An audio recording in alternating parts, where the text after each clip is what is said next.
నమస్కారం. ప్రేక్షకులందరికీ శుభోదయం.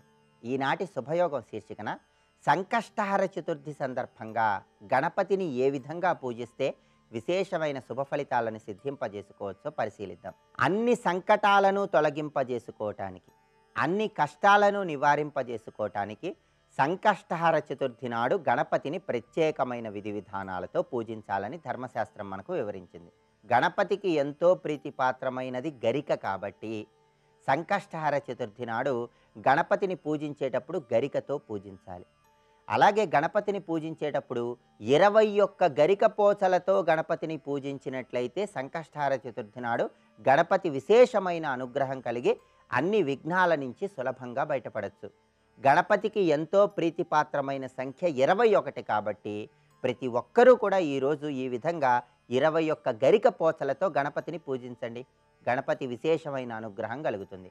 అలాగే గణపతికి ఎరుపు రంగు అంటే ఎంతో ప్రీతిపాత్రమని పురాణాల్లో వివరించారు. అందుకే సంకష్టహర చతుర్థి నాడు ఎర్రటి పుష్పాలతో కుంకుమ కలిపిన అక్షింతలతో గణపతిని పూజించినట్లయితే గణపతి అనుగ్రహం చాలా సులభంగా కలుగుతుంది. అలాగే గణపతికి ఎంతో ప్రీతిపాత్రమైన నూనె కొబ్బరి నూనె అని శాస్త్రాల్లో చెప్పారు. కాబట్టి మీ గృహంలో కొబ్బరి నూనె పోసి గణపతి దగ్గర దీపారాధన చెయ్యండి. అలా చేస్తే గణపతి విశేషమైన అనుగ్రహం చాలా సులభంగా కలుగుతుంది. అదేవిధంగా గణపతి తెల్ల జిల్లేడు చెట్టు లోపల స్వయంభువుగా అవతరించాడు కాబట్టి శ్వేతార్క గణపతి, తెల్ల జిల్లేడు వేరుతో తయారు చేయబడినటువంటి గణపతిని ఈరోజు పూజించినట్లయితే గణపతి అనుగ్రహం ద్వారా నిత్య జీవితంలో అకస్మాత్తుగా అనుకోకుండా హఠాత్తుగా ఎదురయ్యేటటువంటి సమస్యల నుంచి చాలా సులభంగా బయటపడవచ్చు. అలాగే మీ గృహంలో తల్లిదండ్రులకి తరచుగా అనారోగ్య సమస్యలు కలుగుతూ ఉన్నట్లయితే ఆ అనారోగ్య సమస్యల నుంచి బయటపడటానికి కూడా ఈరోజు శ్వేతార్క గణపతికి ప్రత్యేకమైనటువంటి పూజను నిర్వహించాలి. శ్వేతార్క గణపతిని ఈరోజు ఎలా పూజించాలంటే మీ గృహంలో శ్వేతార్క గణపతి విగ్రహానికి సింధూరంతో బొట్లు పెట్టాలి. శ్వేతార్క గణపతి విగ్రహం మొత్తం కూడా సింధూరంతో బొట్లు పెట్టినట్లయితే గణపతి అనుగ్రహం సులభంగా కలుగుతుంది.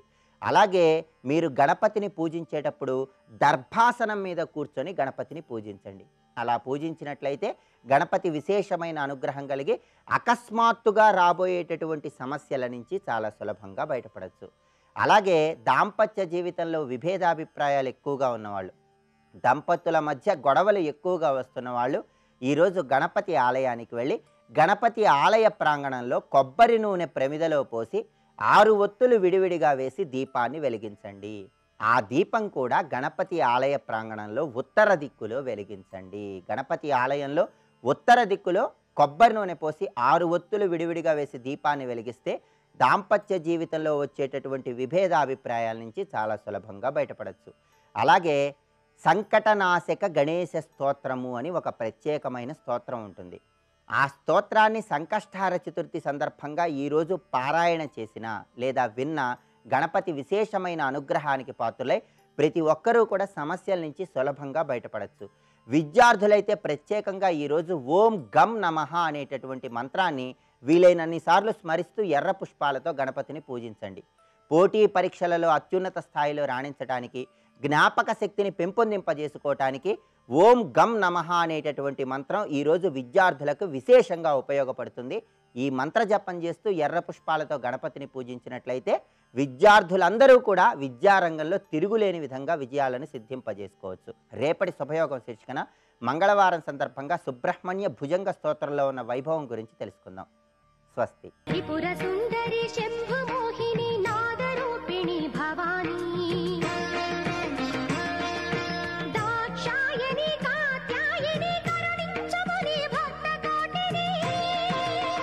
జగద్గురువులు ఆదిశంకర భగవత్పాదుల వారు మనకు ప్రసాదించినటువంటి దివ్య స్తోత్ర కావ్యం శ్రీమద్ త్రిపుర సుందరి వేదపాద స్తవంలో అమ్మవారి స్మరణ లేకుండా, అమ్మవారి స్పృహ లేకుండా చేసిన కర్మలు నిష్ఫలమవుతాయి అనేటువంటి మాటని 33వ శ్లోకంగా చెప్పుకున్నాం. దేవి సర్వానవద్యాంగి త్వాం అనాదృత్య ఏ క్రియా కుర్వంతి నిష్ఫలాస్తేషాం అదుగ్ధా ఇవ ధేనవః. ఈ శ్లోకం వరకు చెప్పుకోవడం జరిగింది. మొత్తంగా ఈ వేదపాద స్తవంలో ప్రతి శ్లోకంలో చివరి వాక్యం ఒక వేదవాక్యంగా పెడుతూ మొత్తంగా ఈ స్తోత్రమంతా వేదాంత ప్రతిపాద్యమైన తత్వాన్ని ఇందులో చెప్పడం జరుగుతుంది అనే భావంతో భగవత్పాదుల వారు అందించారు. రెండవది ఇందులో శ్రీ విద్య అంతా ఆత్మవిద్యగా, మహావిద్యగా, బ్రహ్మ విద్యగా తెలియజేస్తూ ఆ విద్యా మర్మములు, తాత్వికత అందిస్తున్నారు. ఇది అమ్మవారి స్తుతి రూపంగా ఉంటూ భావం తెలిసి చేసేవాడికి ఇది శ్రీచక్ర ఆరాధనగానే, శ్రీ లలితాంబిక యొక్క ఉపాసనగానే పనిచేస్తున్నది. ఇప్పుడు తర్వాత శ్లోకంలో ప్రవేశిస్తున్నాం. నాహం మన్యే దైవతం మాన్యమన్యత్ త్వత్పాదాబ్జాత్ అంబికే కుంభజాద్యాః ఏ ధ్యాతారో భక్తి సంశుద్ధ చిత్తాః పరామృతాత్ పరిముచ్యంతి సర్వే. ఇందులో వేదవాక్యం పరామృతాత్ పరిముచ్యంతి సర్వే. ఈ వాక్యంతో చూపిస్తున్నది విషయం ఏంటంటే, అమ్మా నిన్ను తప్ప నేను వేరెవరిని దైవముగా ఎంచుటలేదు. ఇది అనన్య భక్తికి సంకేతం. అనన్య భక్తిలో ఇతర దేవత ద్వేషం ఉండదు. తన దేవతలోనే అన్నీ చూస్తూ తన దేవతని ప్రధానంగా భావించడమే ఉంటుంది తప్ప అన్య దేవతని కించపరచడం కాదది. అది ఏకదేవత నిష్ఠ అనొచ్చు. అలాంటి అనన్య భక్తిని ఇందులో ప్రతిపాదన చేస్తున్నారు. అలా అనన్యంగా నేను నిన్ను కొలుచుకోవడానికి కారణం ఏంటంటే, నువ్వు గొప్ప దేవతవు గనక. నీకంటే గొప్ప వస్తువు మరొకటి లేనప్పుడు ఇంకోవి వెళ్ళవలసిన అవసరం ఉన్నది. పోనీ ఇదేదో నాతో మొదలు కాలేదు. అలా నిన్ను కొలుచుకున్న వాళ్ళు ఎందరో మహాత్ములు ఉన్నారు. వారెవరంటే కుంభజాద్యాహ. కుంభజుడు అంటే అగస్త్య మహర్షి. అగస్త్యుడు మొదలైనటువంటి వారు ఎందరో నిన్ను ఆరాధించిన వారు. అలా ఆరాధించినటువంటి ధ్యాతారో భక్తి సంశుద్ధ చిత్తాః. అలాంటి అగస్త్యులు మొదలైన వారి చేత ఆరాధింపబడ్డ నిన్ను ధ్యానించిన వారు, నీపై ఉన్న భక్తి చేత శుద్ధమైన చిత్తము కలవారు, వారు ముక్తిని పొందుతున్నారు. కనుక ఎవరు ముక్తిని పొందుతున్నారు ఇప్పుడు చెప్తున్నారు. అమ్మపై అనన్య భక్తి కలిగిన వారు, శుద్ధమైనటువంటి చిత్తం కలిగిన వారు, అమ్మయందు ధ్యాననిష్ట ఎవరికి కలిగి ఉన్నారో వారు ముక్తిని పొందుతున్నారు. వారికి ఆదర్శం ఎవరు? కుంభజాద్యా, అగస్త్యాదులు. ఎప్పుడైనా పెద్దవారు ఆరాధించిన దాన్ని మనం ఆరాధించాలి. దీని సంప్రదాయం అంటాం, పరంపర అంటాం. ఇక్కడ అగస్త్య మహర్షిని పేర్కొనడంలో ఒక ప్రత్యేకత ఉన్నది. లలితా విద్యలో అగస్త్యుల వారు ఒక గురువు. అందుకే లోపాముద్రామయ్యే నమః, అగస్త్యమయ్యే నమః అంటూ దివ్యౌఘ, సిద్ధౌఘ, మానవౌఘ గురువుల్ని చెప్తూ అక్కడ దివ్యౌఘ అనే వరుసలో మనం అగస్త్య మహర్షిని కూడా చెప్పుకుంటున్నాం. అగస్త్యుల వారు శ్రీ విద్యలో ఒక అద్భుత సంప్రదాయ ప్రవర్తకులు. ఆయన పత్ని అయిన లోపాముద్ర కూడా.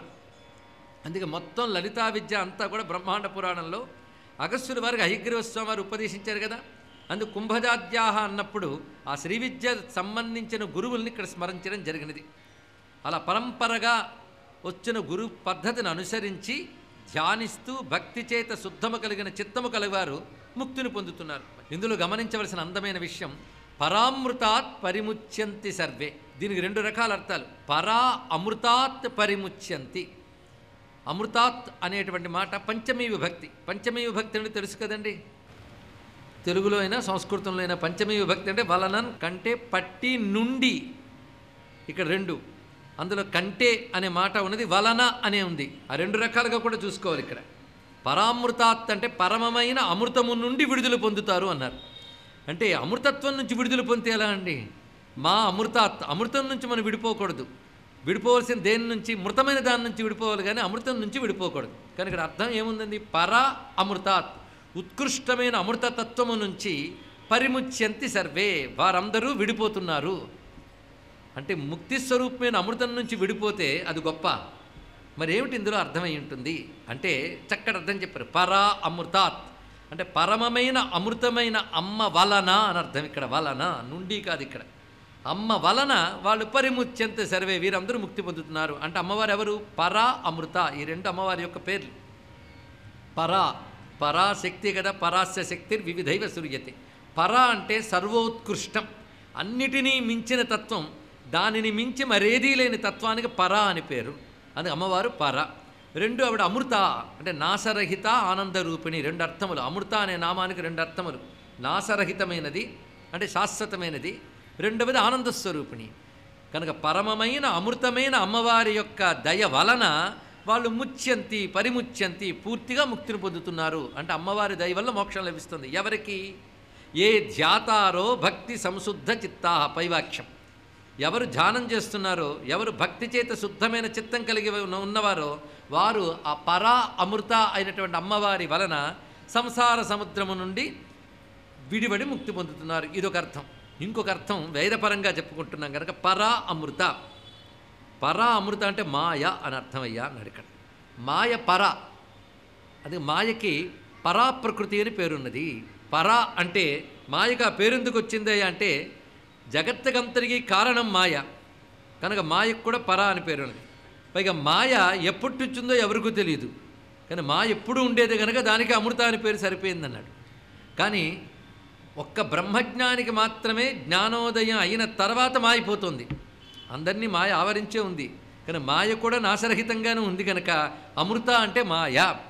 పర అన్న మాయే కనుక పర అంటే అన్నిటికంటే పెద్దది, సృష్టికి కారణమైన మాయ, అది నాశరహితమైనది. అలాంటి మాయ నుండి బయటపడతారు ఎవరు అంటే ఎవరు ధ్యానం చేస్తూ శుద్ధ భక్తి కలిగి ఉంటారో వారు. ఇప్పుడు రెండు సరిపోయింది కదా. నుండి అన్నప్పుడు మాయ నుండి, వలన అన్నప్పుడు అమ్మవారి వలన, రెండు అర్థాలు చెప్పుకోవాలి ఇక్కడ. అమ్మక పరంగా పరా అమృత అర్థం సరిపోయింది, మాయ పరంగా కూడా పరా అమృత అర్థం సరిపోయింది. ఇప్పుడు ఇదంతా వేదాంతపరమైనటువంటి వివేచనతో మనం చెప్పిన అర్థం గనక వేదాంతంలో ఈ వాక్యానికి ఉన్న రెండు రకాల అర్థాలు మనం ఇక్కడ భావన చేసుకున్నాం. అమ్మవారి పరంగాను మాయ పరంగా. మాయ పరంగా చెప్పినప్పుడు నుండి, అమ్మ పరంగా చెప్పినప్పుడు వలన. ఇవి తెలుసుకోవాలి. భక్తి అంటే భగవద్ జ్ఞానం కలిగి చెప్పింది అర్థం చేసుకోగలిగే సంస్కారం ఉన్న వాళ్ళకి భక్తి బాగా పండుతుంది కనుక ఈ విషయాలు చెప్పడం జరిగినది. తర్వాత శ్లోకాలలోకి ప్రవేశిస్తున్నాం. కుర్వాణోపి దురారంభాం స్తవ నామాని శాంభవి ప్రజపన్నేతి మాయాంతం అతిమృత్యుం తరామ్యహం. ఈ అతిమృత్యుం తరామ్యహం అనేది కూడా యజుర్వేదీయ తైత్తిరీయ బ్రాహ్మణములో వచ్చేటువంటి మంత్రం. అతిమృత్యుం తరామ్యహం అంటే మృత్యువుని దాటి నేను ముక్తి పొందుతున్నాను అని అర్థం. అదే ఆ మంత్రానికి అర్థం. ఎలా ముక్తి పొందుతున్నాడని చెప్తున్నారు ఇక్కడ. కుర్వాణోపి దురారంభాం తవ నామాని శాంభవి, స్తవ నామాని శాంభవి, నీ యొక్క నామములను ఓ శాంభవి ప్రజపన్ జపం చేసినట్లయితే, పైగా ప్రజపన్ గొప్పగా జపం చేసినట్లయితే వాడు మాయ యొక్క అంతమును వాడు తెలుసుకుంటాడు అన్నాడు. మాయ యొక్క అంతము అంటే మోక్షం. మాయ తొలగడమే మోక్షం కదా. అది తెలుసుకోవడమే కాదు, అతిమృత్యుం తరామ్యహం, మృత్యువును కూడా దాటిపోతున్నాడు అన్నాడు ఇక్కడ. కనుక నేను ఇక్కడ అహం అంటే నేను, జీవుడు చెప్పుకుంటున్నాడు అమ్మవారితో, అమ్మా నీ నామములు జపించితే మాయా అంతం చూస్తాడు గనక నేను కూడా మృత్యువును దాటుతున్నానమ్మా అన్నాడు ఇక్కడ. దీని అర్థం ఏంటంటే భగవద్ ఆరాధనకి పవిత్రత చాలా అవసరం. కానీ పవిత్రత లేదని భగవద్ ఆరాధన మానేయరాదు. ఎందుకంటే నాకు ఇవాళ పవిత్రత లేదు కనుక ఈ జన్మలో భగవంతుని పూజించాలంటే ఏ జన్మకి సాధ్యం కాదు అది ఇక్కడ. కనుక ఎలా ఉన్నప్పటికీ కూడా అయ్యో నేను తప్పు చేసేనని పశ్చాత్తాపడి అమ్మవారిని ఆశ్రయిస్తే ఆవిడే శుద్ధుల్ని చేసి ఆవిడే తరింపజేసేటప్పుడు వెనకడుగు వేయక్కర్లేదు. సరిగ్గా ఇదే వాక్యానికి సమాంతరంగా మనకు తెలియజేస్తున్న భావం భగవద్గీతలో స్వామివారు చెప్తున్నారు. అపిచేత్ సుదురాచారో భజతే మా మనన్యభాక్ సాధురేవ సమంతవ్య సమ్యక్ వ్యవసితో హి సహ. అక్కడ అపిచేత్ సుదురాచార అనే మాట కుర్వాణోపి దురారంభామని ఇక్కడ చెప్పారు. ఇక్కడ శాంభవి, ఓ తల్లి శుభస్వరూపిణి శంభుని పత్ని, నీ నామములను నీ స్తోత్రములను ఎవడు నిరంతరం జపం చేస్తాడో, అది ప్రకృష్టముగా జపం చేస్తాడో వాడు మాయ యొక్క అంతమును అనగా అజ్ఞానాన్ని దాటుతాడు, మృత్యువుని తరిస్తాడు. అంటే మరి జనన మరణ చక్రంలో పడడు. మృత్యువు అంటే చావు మాత్రమే కాదు, జనన మరణ పరంపరలో తిరగడమే మృత్యువు, సంసారమే మృత్యువు. అది అలాంటి సంసార చక్రం నుంచి బయటపడతాడు అని చూపిస్తున్నారు. ఇందులో అమ్మ నామమహిమ ప్రస్తావన చేయడం జరిగింది. లలితాదేవి నామములన్నీ కూడా సర్వోత్కృష్టములే, అవి మన పాపములను పోగొడతాయి. అందుకే సాంభవి అనే మాట చెప్పడంలో శుభస్వరూపుడైనటువంటి తల్లి యొక్క నామములన్నీ కూడాను నిరంతరం పలుకుట వలన మన చిత్తము శుద్ధమై తెలుసో తెలియకో లేదు తెలిసి తెలియకో చేసిన పాపములన్నీ తొలగించే శక్తి అమ్మ నామాలకున్నది గనక ఆ నామాల్ని పట్టుకున్నవాడు శుద్ధుడు అవడమే కాదు క్రమంగా సిద్ధుడవుతాడమ్మా అని ఈ శ్లోకంలో తెలియజేస్తూ స్వస్తి.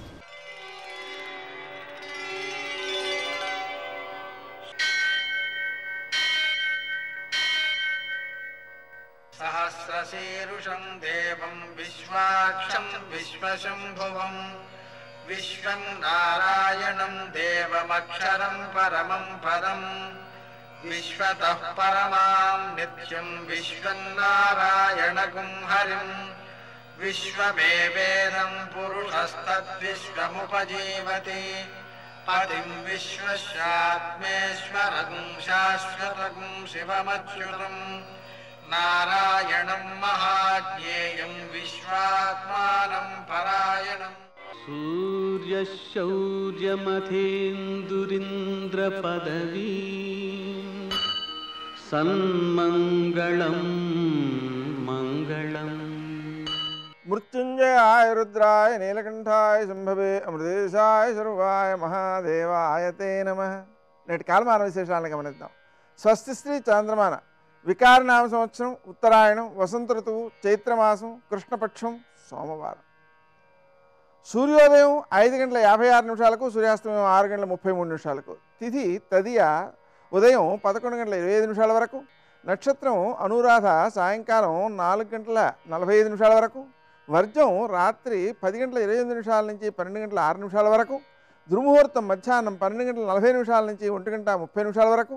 మరల మధ్యాహ్నం 3:11 నుంచి సాయంకాలం 4:02 వరకు. అమృతకాలం ఉదయం 6:28 నుంచి 8:03 వరకు. రాహుకాలం సోమవారం కాబట్టి ఉదయం 7:30 నుంచి 9 గంటల వరకు. అష్టకవర్గ రీత్యా శుభప్రదమైనటువంటి సమయం ఉదయం 6:40. నేటి విశేషం సోమవారం.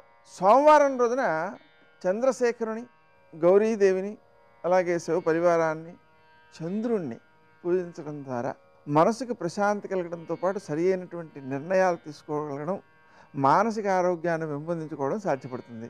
బియ్యం దానం చేయడం చాలా మంచిది. నిజానికి రోజు బియ్యం దానం చేయడం కూడా చాలా మంచిది. ఎందుకోసం అంటే చంద్రుడికి సంబంధించినవి బియ్యం అన్నమాట. లోకంలో మీరు గమనించండి, శారీరకమైనటువంటి అనారోగ్యం ఉన్నా కూడా మనశ్శక్తి బాగున్నప్పుడు ఎన్నైనా సాధించగలుగుతాడు. కాబట్టి ప్రతిరోజు కూడా బియ్యం దానం చేయడం అనేటువంటిది గత కాలంలో చేసేవారు.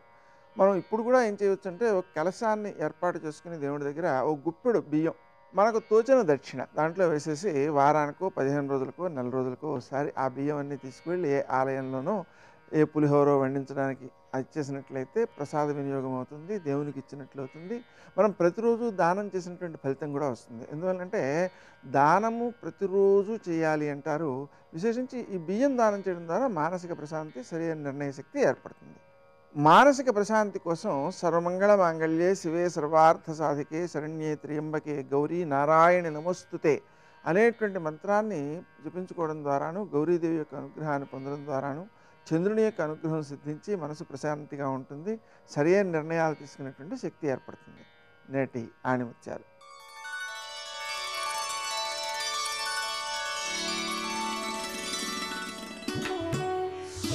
తప్పు చేసే ముందు అంతరాత్మ ఒక మిత్రునిలా హెచ్చరిస్తుంది.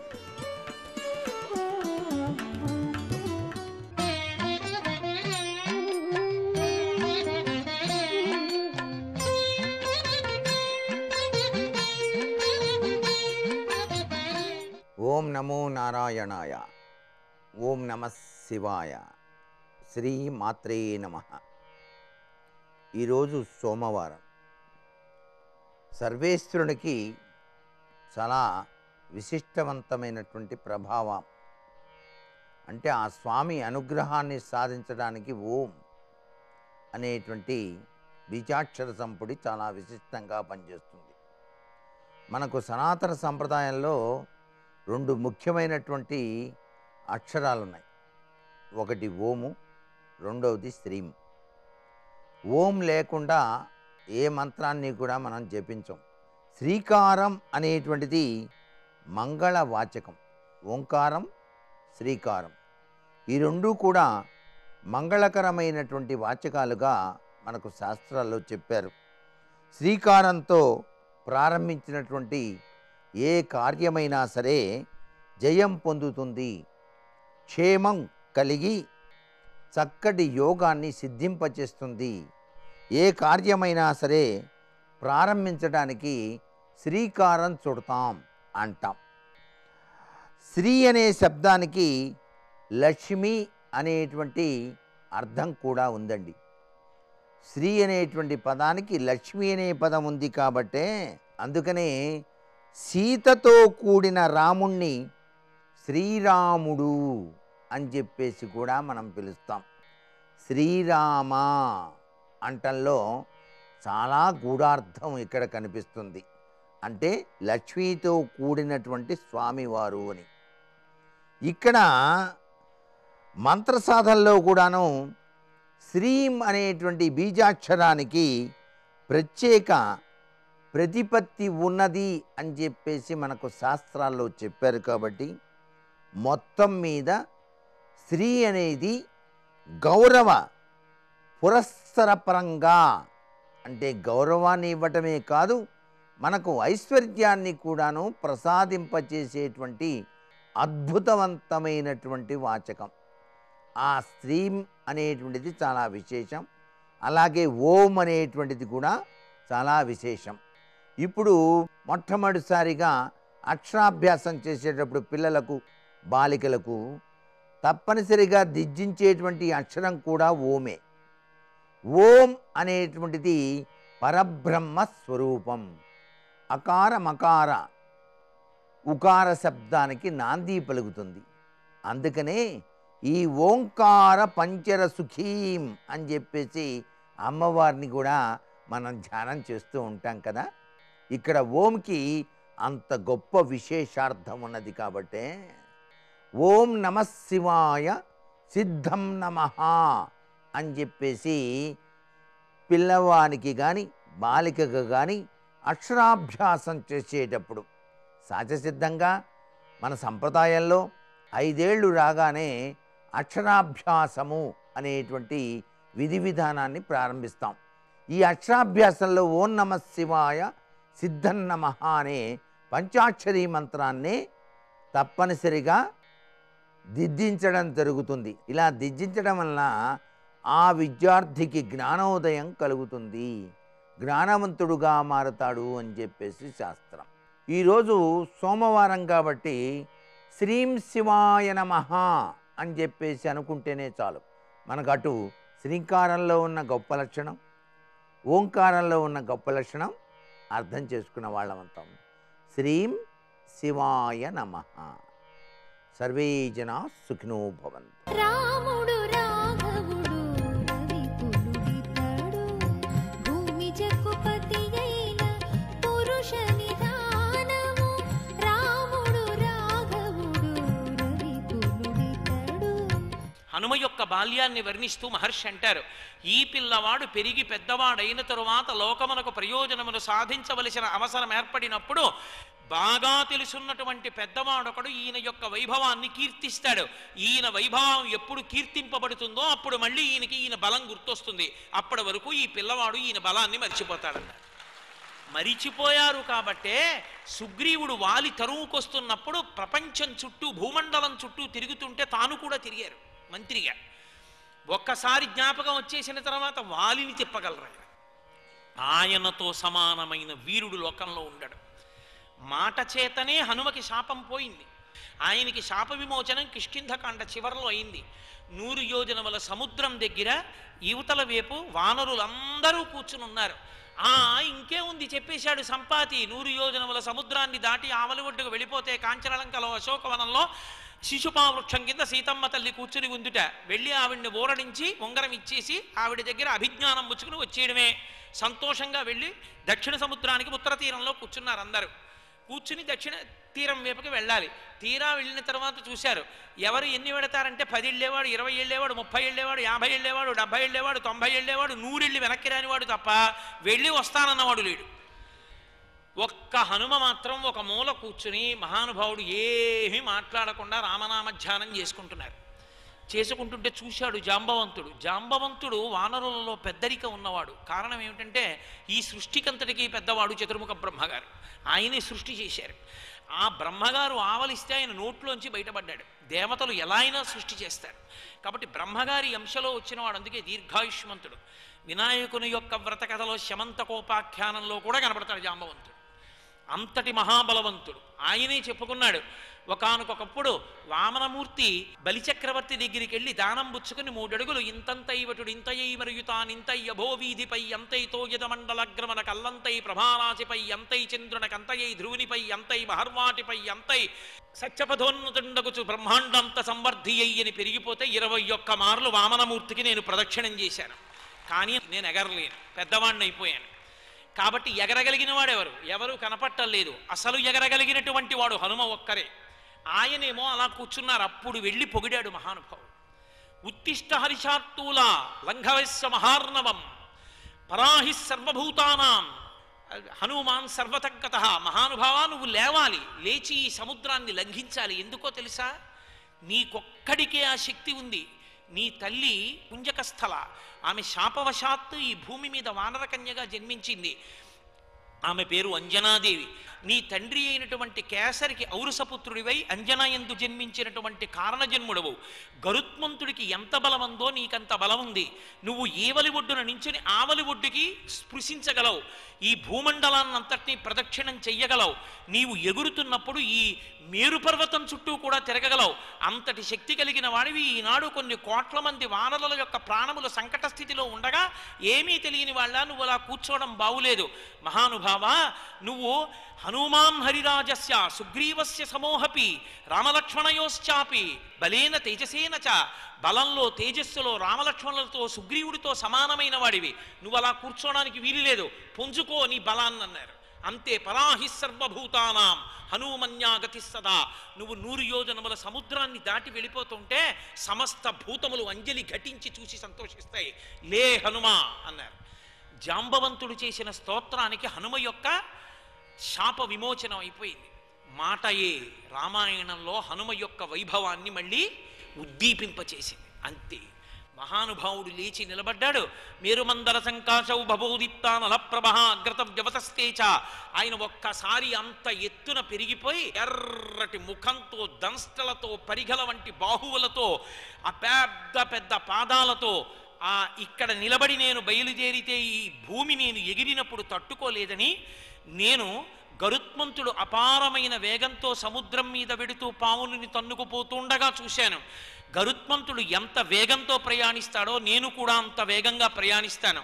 నా తండ్రి అయిన వాయుదేవుడు, సుపర్ణుడైనటువంటి గరుత్మంతుడు, నేను తప్ప అలా ఎగరగలిగినటువంటి వారు లేరు.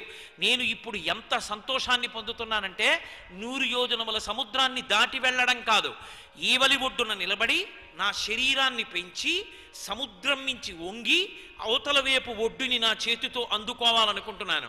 ఇక్కడి నుంచి నేను ఎగిరితే భూమి తట్టుకోదు.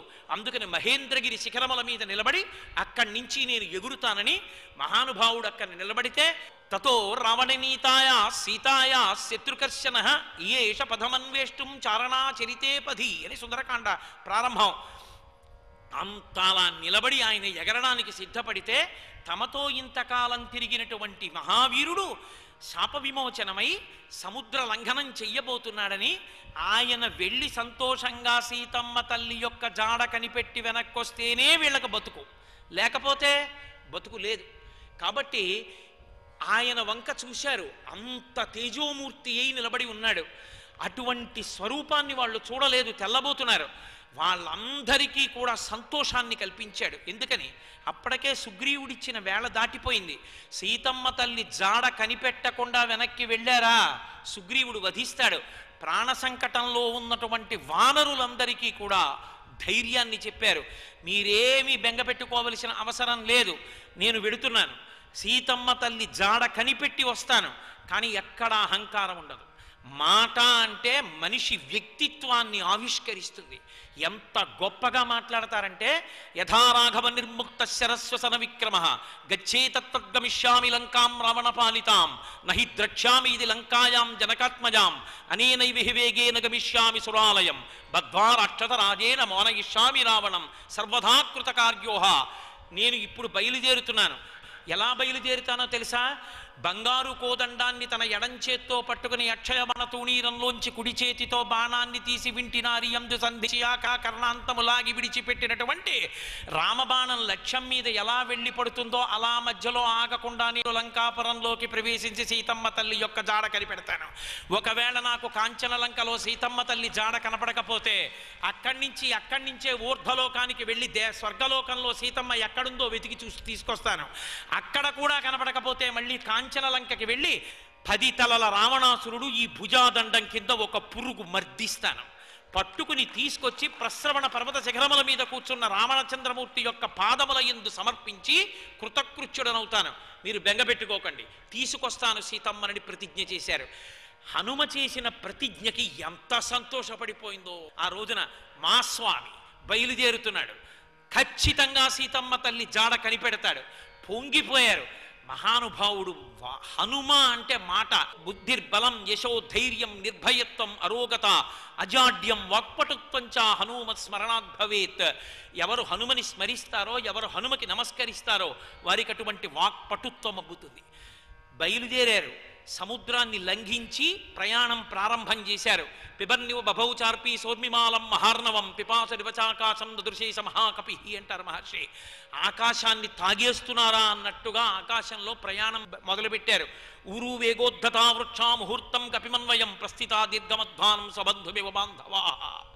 ఆయన అంత వేగంగా పర్వత శిఖరముల మించి ఎగిరితే ఆయన యొక్క తొడల వేగానికి మహావృక్షములు కూకటి వేళ్లతో పెల్లగింపబడి ఆయనతో కొంత దూరం ప్రయాణం చేసి సముద్రంలో పడిపోయాయి. అలా వెళ్ళిపోతున్నారు. అలా వెళ్ళిపోతుంటే మహానుభావుడు మైనాకుడు సముద్ర గర్భంలో దాక్కున్నాడు. ఇంద్రుని యొక్క వజ్రాయుధానికి భయపడి. ఎందుకని? పర్వతాల యొక్క రెక్కలన్నీ ఇంద్రుడు కత్తిరించేశాడు. ఎగురుతూ వచ్చి దిగేవి పర్వతాలు. జననష్టం జరుగుతోందని జనులు ఘోషిస్తే బ్రహ్మగారి ఆదేశం మేరకు ఇంద్రుడు ఆ పర్వతాల యొక్క రెక్కలు కత్తిరించేశాడు. ఒక్క మైనాక పర్వతం మాత్రం భయపడుతుంటే హనుమ యొక్క తండ్రి ఆ పర్వతాన్ని ఎత్తి తీసుకొచ్చి సముద్రంలో పడేశారు. బయటికి రాకుండా సముద్రంలో పడింది. ఆ పడ్డంలో పాతాళ ద్వారానికి అడ్డం పడింది. రాక్షసులు భూమి మీదకి రాకుండా అడ్డుపడిందని ఇంద్రుడు చూసి చూడక ఊరుకున్నాడు. భయానికి బయటికి రాదు, పడుంది కాబట్టి రాక్షసులు పైకి రారు. పోన్లే మంచి పని అయిందని ఊరుకున్నాడు తెలియనట్టు. సర్వం శ్రీ ఉమామహేశ్వర పరబ్రహ్మార్పణమస్తు. స్వస్తి.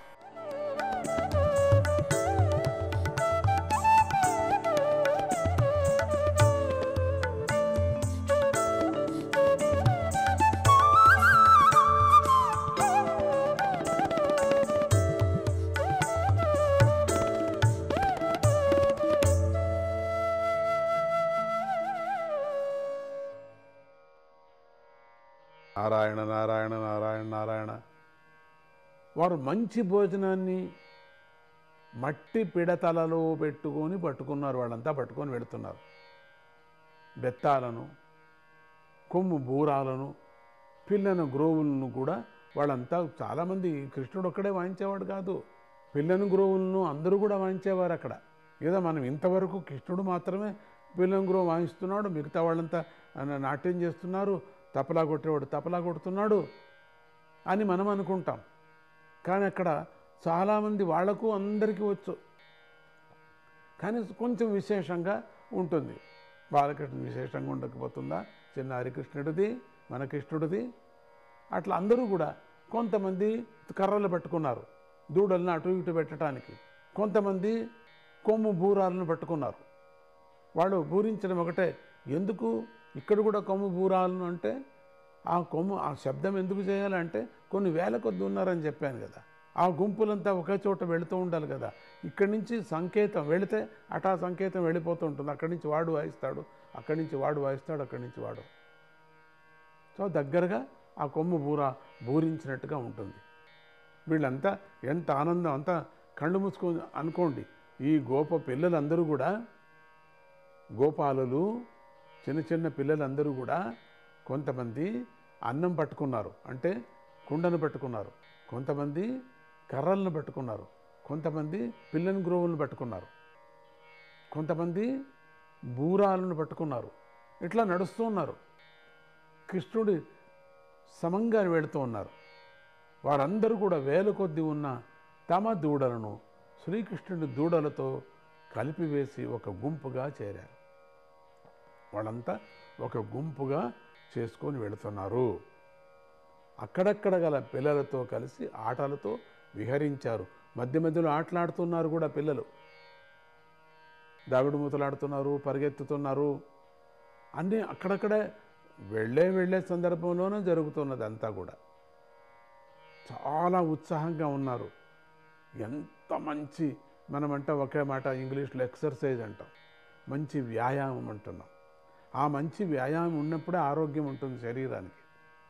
అప్పుడప్పుడు వ్యాయామం చేయాలి. కూర్చోవటము, లేయటము, పరిగెత్తటము, ఇవన్నీ వంగటము. కానీ తామే చేసినప్పుడు ఆరోగ్యం నీకు వంగుతుంది. నీ ఒక నడుము వంగుతుంది. నడుము వంగినప్పుడు అన్నీ కూడా శరీరం అంతా కూడా బాగా ఉంటుంది. కొంత వ్యాయామం, కొన్ని యోగాలు అని అర్థం. ఇదంతా యోగాలే. ఇంట్లో ప్రతి ఒక్కరూ కూడా ఎన్నో యోగాభ్యాసం చేస్తున్నారు, యోగాసనాలు చేస్తున్నారు. ప్రతి ఒక్కరూ చేస్తున్నారు. కూర్చోవటం లేయటం కూడా ఒక యోగమే కదా, పడుకొని లేయటం ఒక యోగమే కదా. వారందరూ గాజు పూసలు, గురువింద పూసలు, మణులు, బంగారు నగలను కలిగి ఉన్నారు. వాళ్ళంతా చాలా అద్భుతంగా అలంకారాలు చేసుకున్నారు. కృష్ణుడితో నడిచి వెళ్ళటం అంటే ఏమిటి? అందరూ అలంకారం చేసుకున్నారు. ప్రతి ఒక్క గోపబాలుడు అలంకారం చేసుకున్నారు. వాళ్ళ అన్ని ముత్యాల యొక్క దండలను అందరూ వేసుకున్నారు, మణుల యొక్క దండలను వేసుకున్నారు, బంగారు నగలను అంతా పెట్టుకున్నారు.